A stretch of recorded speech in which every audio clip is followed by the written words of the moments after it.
Welcome once again in Poly Knowledge YouTube channel. तो guys आ गए हैं हम अपने चैनल पर एक नया टॉपिक लेकर किरचॉफ लॉ मतलब किरचॉफ के दो लॉ होते हैं। नंबर एक पर है केसीएल जिसे कहते हैं किरचॉफ करंट लॉ, और नंबर दो पर है हमारा केवीएल मतलब किरचॉफ वोल्टेज लॉ। तो हम यहाँ पर दोनों को यहाँ पर पढ़ेंगे, केवीएल और केसीएल को, और ये बहुत ही सिंपल तरीक़ों में बताया जाएगा। यहाँ पर आप पूरा वीडियो देखेंगे तो आपको बहुत ही आसान तरीके से आ जाएगा। केसीएल तो पहले से ही क्या है, थोड़ा सा सिंपल है, लेकिन केवीएल जो लगाया जाता है तो केवीएल लगाने में बच्चे को थोड़ा सा ही प्रॉब्लम आता है कि वो जो लूप बनाया जाता है, केवीएल में एक लूप बनता है, अभी बताएंगे आगे। तो लूप में जो हमारी बैटरी होती है या उसमें क्या होता है, रेजिस्टेंस होता है, उसमें क्या होता है, उसका जब हम समेसन करते हैं उसमें उसका जो हमारा साइन होता है उसको एक्सेप्ट करने में कि कौन सा साइन इसके साथ रखा जाएगा, नेगेटिव की पॉजिटिव, ये क्या होती है, ये बहुत बड़ी प्रॉब्लम होती है, वो बच्चे जान नहीं पाते। उसको भी यहाँ पर हम बहुत सिंपल तरीके में बताएंगे। तो हम चलते अपने केसीएल की तरफ, किरचॉफ करंट लॉ जिसे हम कहते हैं Kirchhoff current law. Kirchhoff current law क्या होता है, किसी भी नोड पर या किसी भी जंक्शन पर आने वाली धाराओं का योग बराबर जाने वाली धाराओं का योग होता है। ये कहता है केसीएल का किरचॉफ करंट लॉ। इस किरचॉफ ने अपना करंट लॉ किस पॉइंट को ध्यान में रखते हुए दिया था, कन्वर्जन ऑफ इलेक्ट्रिक चार्ज, मतलब इलेक्ट्रिक चार्ज का कन्वर्जन, इलेक्ट्रिक चार्ज को मतलब उन्होंने कन्वर्जन किया था कि एक नोड पर जितने इलेक्ट्रिक चार्ज आएंगे वो क्या होगा, दूसरे इसी नोड से दूसरे मतलब वायर के द्वारा बाहर निकल जाएंगे। हम यहाँ पर क्या होगा, इलेक्ट्रिक चार्ज जनरेट नहीं कर पाएंगे क्योंकि कन्वर्जन कर पाएंगे। अगर यहाँ से आया है तो इधर से निकाल देंगे या इधर से, इन तीनों में थोड़ा थोड़ा डिवाइड कर देंगे। अगर दो से आया है तो ये क्या हो गया, हमारा किरचॉफ करंट लॉ हो गया। इसको हम ऐसे लिख देंगे I1 प्लस I2 और minus I3 minus I4 minus I5 equal to 0, क्योंकि इसका हमारा जो अलजेब्रिक सम है उसे क्या करना है, 0 के बराबर करना है।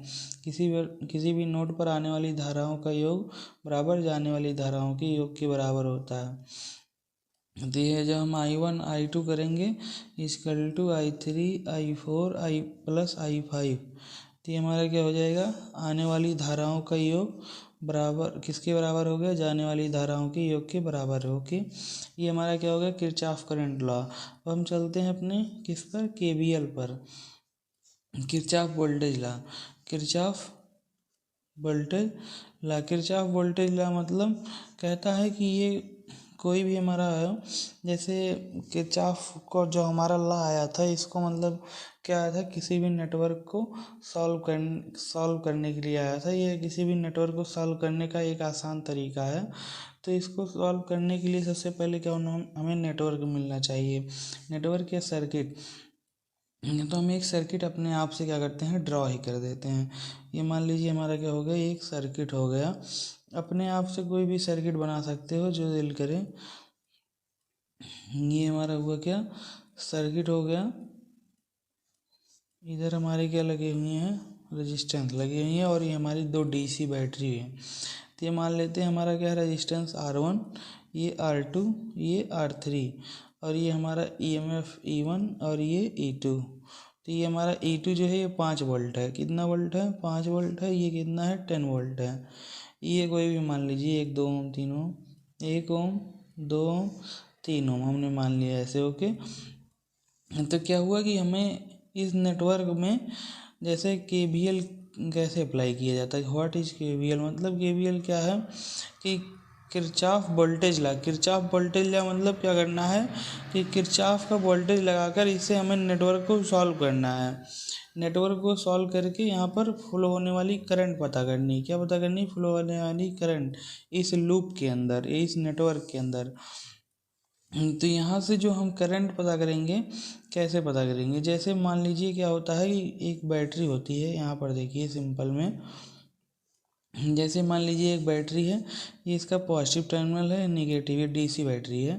तो क्या है कि जो हमारा ये क्या है बैटरी, अगर बैटरी से क्या होता है, हमारा जो निगेटिव टर्मिनल है उससे करंट ऊपर जा रहा है। करंट ऊपर जाने का मतलब निगेटिव टर्मिनल से करंट बाहर निकल रहा है। निगेटिव टर्मिनल से अगर करंट बाहर निकल रहा है मतलब इलेक्ट्रॉन क्या आ रहा होगा, इस साइड इलेक्ट्रॉन की दिशा इस साइड रही होगी तभी करंट ऊपर जाता है, क्योंकि जो हमारा करंट होता है इलेक्ट्रॉन के विपरीत दिशा में चलता है।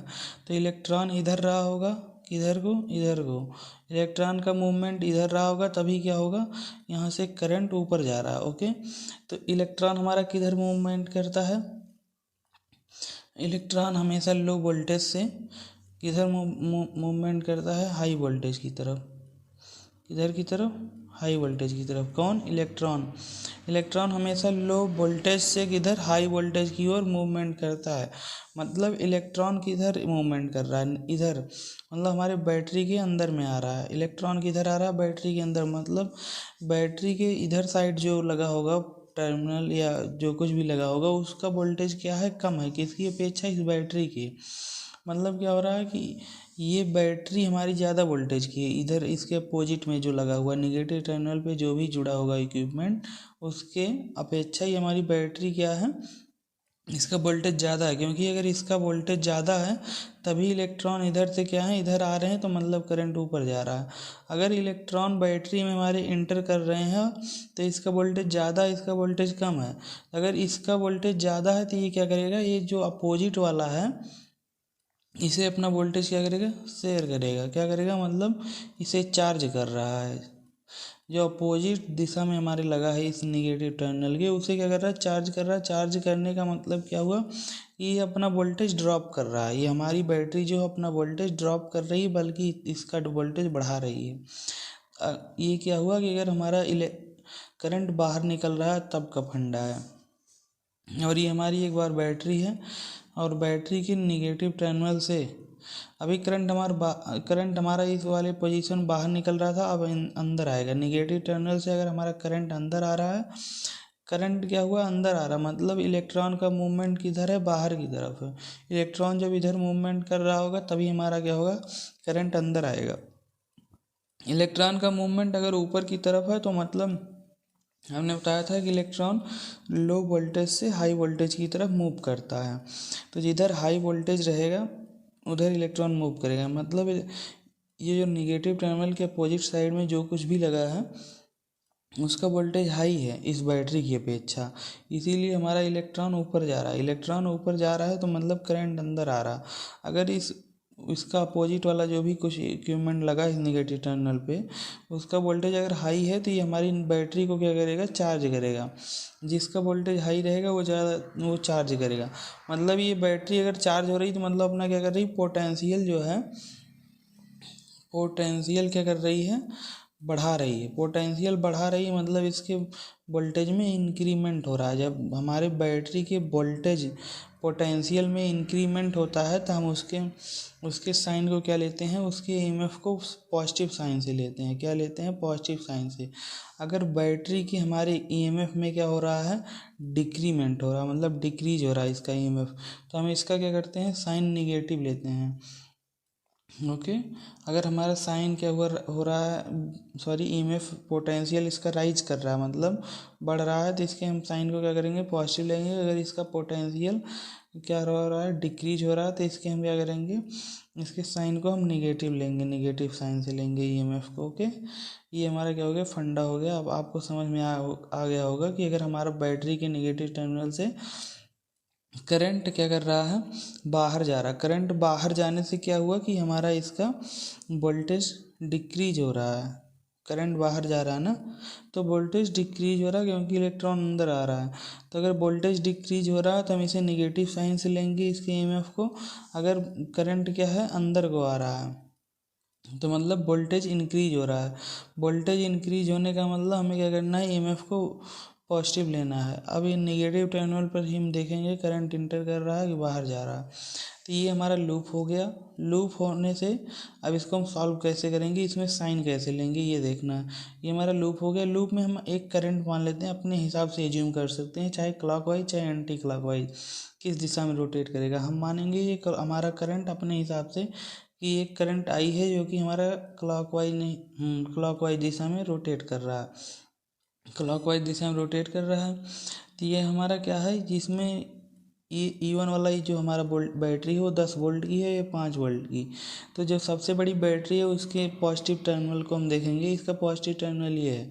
पॉजिटिव टर्मिनल से सब क्या करेंगे, सभी रेजिस्टेंस को ये पॉजिटिव या नेगेटिव कर देंगे। ऐसे क्या हुआ कि क्योंकि ये बैटरी के पॉजिटिव टर्मिनल से जुड़ा हुआ सबसे बड़ी बैटरी यही है, तो इसके हिसाब से हम सबको क्या कर देंगे, पॉजिटिव नेगेटिव कर देंगे। क्योंकि ये बैटरी के पॉजिटिव टर्मिनल से जुड़ा है तो ये पॉजिटिव फिर इधर आएगा, ये भी पॉजिटिव। ये बैटरी क्या है, इससे छोटी है तो ये क्या करेगा, इसे निगलेक्ट कर देगा, ये बड़ी वाली बैटरी, तो इसके हिसाब से कर दिया जाएगा। ओके, ये पॉजिटिव या नेगेटिव। अब हम क्या करेंगे, आपको तो पता हो गया कि अगर बैटरी में करंट क्या कर रहा है, नेगेटिव टर्मिनल से इंटर करके नेगेटिव टर्मिनल से इंटर कर रहा है। अगर नेगेटिव टर्मिनल से क्या कर रहा है, इंटर कर रहा है, यहाँ पर देखिए नेगेटिव टर्मिनल से जब इंटर कर रहा था तो हमारा साइन क्या आया था, बैटरी क्या मतलब पोटेंशियल क्या कर रहा था, राइज कर रहा था। पोटेंशियल अगर राइज कर रहा था तो हम क्या करेंगे, इसके साइन को पॉजिटिव लेंगे। तो बैटरी के ये देखिए हमने जो करंट एज्यूम किया, ये क्या हुआ, बैटरी के नेगेटिव टर्मिनल से इंटर कर रहा है क्या, नहीं, नेगेटिव टर्मिनल से क्या कर रहा है, बाहर निकल रहा है। नेगेटिव टर्मिनल से अगर बैटरी के बाहर निकल रहा है तो मतलब नेगेटिव टर्मिनल से बाहर निकल रहा है करंट अगर नेगेटिव टर्मिनल से बाहर निकल रहा है मतलब पोटेंशियल क्या कर रहा है, हमारा डिक्रीज कर रहा है। पोटेंशियल अगर डिक्रीज कर रहा है तो हमारा क्या होगा, हम इस साइन को EMF को नेगेटिव लेंगे। ओके, इसके लिए हमें क्या करना है, EMF को नेगेटिव लेना है E2 को। और इसमें क्या रहेगा, करंट आपकी बार नेगेटिव टर्मिनल से इंटर करेगा मतलब पोटेंशियल इंक्रीज कर रहा है, मतलब हमें ये E1 वाला जो है इसे में इसको पॉजिटिव लेंगे। ओके, अब हम क्या करते हैं, रेजिस्टेंस के लिए देखते हैं। रेजिस्टेंस में कैसे हम पॉजिटिव नेगेटिव लेते हैं। रेजिस्टेंस मान लीजिए हमारा क्या हो गया, ये क्या हो गया, रेजिस्टेंस हो गया। इसका नाम ए रख देते हैं, इसका बी। ए मान लीजिए पॉजिटिव टर्मिनल से जुड़ा हुआ है, बी नेगेटिव टर्मिनल से। तो जो हमारा क्या होता है, करंट हमेशा पॉजिटिव से नेगेटिव की तरफ फ्लो करता है, एक जो वैसे ही करंट होता है। अगर हम यहाँ पर वोल्टेज डिफरेंस लगा दें तो जो करंट फ्लो करता है। लेकिन हमने जो इसमें एज्यूम किया कि ये एक हमारा और करंट आई क्या है, रोटेट कर रहा है अपने हिसाब से। जैसे इसमें तो वोल्टेज डिफरेंस लगाने से करंट एक फ्लो ही होगा, लेकिन हम जो एक करंट एज्यूम करेंगे, मान लीजिए जो हमने करंट एज्यूम किया वो भी इसी दिशा में ही था। किस दिशा में, जिस दिशा में इसका करंट बैटरी से फ्लो हो रहा है उसी दिशा में। तो जैसे क्या हुआ कि हमारा पहले जो बैटरी के द्वारा करंट चल रहा था एक आई, वो क्या था, I1 मान लीजिए। I1 जो था ये करंट चल रहा था, उसके द्वारा इसमें वोल्टेज ड्रॉप था क्या, V बराबर I1R। इसमें क्या था, एक वोल्टेज ड्रॉप था I1R। लेकिन जब हमने क्या किया, जो एक एज्यूम किया और करंट मूवमेंट का इसमें लूप में, वो भी इसी दिशा में एज्यूम कर लिया क्या, सेम दिशा में, जिस दिशा में करंट था। तो क्या होगा, दोनों करंट क्या हो जाएगा, ऐड हो जाएगा। और वोल्टेज ड्रॉप जो अभी इतना था, अब क्या हो गया, करंट बढ़ जाने से, क्योंकि ये दोनों करंट ऐड होंगे तो बढ़ जाएगा। करंट ऐड हो जाने से क्या होगा, ये पहले I1 था और ये करंट हमने I और एज्यूम कर लिया उसी दिशा में। अब वोल्टेज ड्रॉप कितना हो गया, इतना हो गया, मतलब वोल्टेज ड्रॉप बढ़ गया।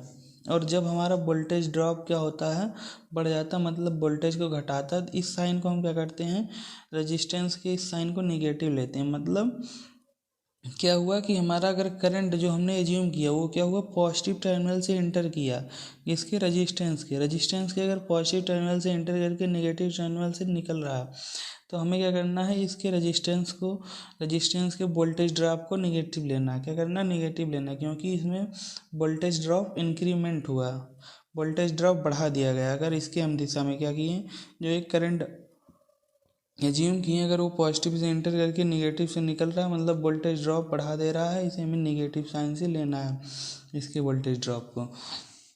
लेकिन अगर यहीं पर क्या हुआ, ये रेजिस्टेंस देखिए, ये हमारा क्या हुआ, ए और ये बी, इधर क्या हुआ, करंट हमारा क्या होगा, वोल्टेज डिफरेंस के कारण जो फ्लो होगा वो I1। लेकिन जो हम करंट एज्यूम करेंगे, अगर ये इस साइड एज्यूम कर लिए, ये वाला करंट जो हमने एज्यूम किया लूप के अंदर, अगर इस साइड एज्यूम कर लिए हैं, इस साइड एज्यूम करने का मतलब क्या हुआ कि इसमें पहले जो वोल्टेज ड्रॉप था वोल्टेज डिफरेंस के कारण, वो क्या था, I1R।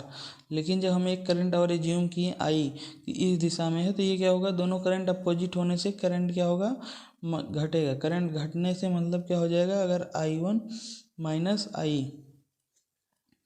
आई इंटू आर, आप इसमें आई से भी घटा सकते हो, कोई दिक्कत नहीं। अगर मतलब क्या हुआ, वोल्टेज कम हुआ, सॉरी करंट कम हो गया, करंट कम होने से अभी वोल्टेज ड्रॉप इतना हो रहा था, अभी वोल्टेज ड्रॉप कम हो गया।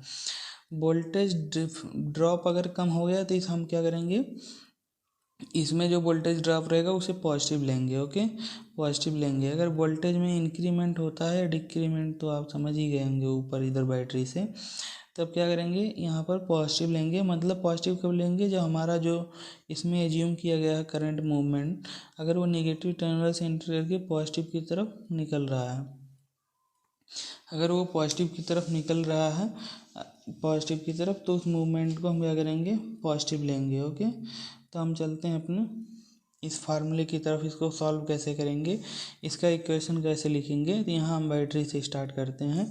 तो किरचॉफ वोल्टेज लॉ कहता है कि इसमें किसी भी हमारे लूप में किसी भी एक क्या होगा, लूप जो होगा हमारा, लूप मतलब क्या होता है कि दोनों साइड से हमारा कनेक्ट रहता है, ओपन नहीं रहता। किसी भी हमारा क्लोज लूप में इसमें जितना भी ईएमएफ और रेजिस्टेंस के द्वारा होने वाला वोल्टेज ड्रॉप, सभी का क्या होता है, अलजेब्रिक सम क्या होता है, जीरो के बराबर होता है। तो हम क्या करेंगे, सबसे पहले जब हमने इसमें करंट एज्यूम किया आई, तो आई जब हमने एज्यूम किया, तो अगर मतलब हमारा करंट जो एज्यूम किया है वो बैटरी के नेगेटिव टर्मिनल से इंटर करके पॉजिटिव से बाहर निकल रहा है, तो इसके ईएमएफ को हम पॉजिटिव लेंगे। कैसे, यहाँ पर हमने बताया था अभी पहले। इसको हम क्या करेंगे, पॉजिटिव लेंगे। तो हमारा E1 क्या हो गया, पॉजिटिव। और उसके बाद हमने बताया कि अगर हमारा जो रेजिस्टेंस है उसके पॉजिटिव टर्मिनल से करंट इंटर करके निगेटिव से बाहर निकल रहा है, तो क्या लेंगे, अगर पॉजिटिव से करंट इंटर करके निगेटिव से बाहर निकल रहा था, तो हमने बताया था कि हमारा वोल्टेज क्या हो रहा था, ड्रॉप हो रहा था। तो उसमें होने वाले वोल्टेज ड्रॉप को हम क्या करेंगे, निगेटिव साइन से दर्शाएंगे। निगेटिव साइन मतलब चिन्ह, माइनस चिन्ह लगा, और इसमें करंट क्या था, आई, वोल्टेज ये क्या है, R2, मतलब R2। और फिर इधर से हम आए, फिर से क्या हुआ, करंट हमारा पॉजिटिव टर्मिनल से इंटर किया, पॉजिटिव टर्मिनल से इंटर किया, निगेटिव से निकल गया, मतलब फिर से हमें क्या करना है, इसे R1 को भी निगेटिव ही लेना है। और फिर हमारा क्या हुआ, यहाँ से करंट अभी अब यहाँ पर आया EMF E2 में। EMF E2 में हमने बताया था, अगर बैटरी जो होती है उसमें बैटरी के पॉजिटिव टर्मिनल से मतलब करंट इंटर करके निगेटिव से बाहर निकले, अगर निगेटिव से बाहर निकल रहा है तो उस EMF को हम माइनस साइन के साथ लेंगे। ओके, और कैसे हमने यहाँ पर बताया था अभी। उसके बाद हम आएंगे इस रेजिस्टेंस पे। इस रेजिस्टेंस पे क्या होगा, सेम प्रोसेस वही जैसे सभी रेजिस्टेंस पे हुआ है, इसको भी हमें निगेटिव ही एक्सेप्ट करना पड़ेगा। ओके, IR3 इक्वल टू 0, ये क्या हो गया, हमारा KVL अप्लाई हो गया इस लूप पर, और इस लूप पर KVL अप्लाई हो गया। अब यहाँ पर इन सभी का मान रख दिया जाएगा इस प्रकार से, तो I हमें पता हो जाएगा। ओके, ये 10 वोल्ट हो गया, और ये I हमें पता ही करना, R2 हमने 2 ओम मान लिया था, ये हो गया। हमें I पता ही करना, R1 हमने 1 ओम माना था, E2 हमारा 5 वोल्ट है, इसे हमने क्या माना था, I गुणे R3 हमारा 3 ओम है। बस इसको सॉल्व करने से आ जाएगा, I हमारा करंट क्या पता हो जाएगा, I पता हो जाएगा। ओके, थैंक यू दोस्तों। अगर हमारा ये KVL और KCL का वीडियो आपको अच्छा लगा हो तो लाइक शेयर सब्सक्राइब करें। ओके।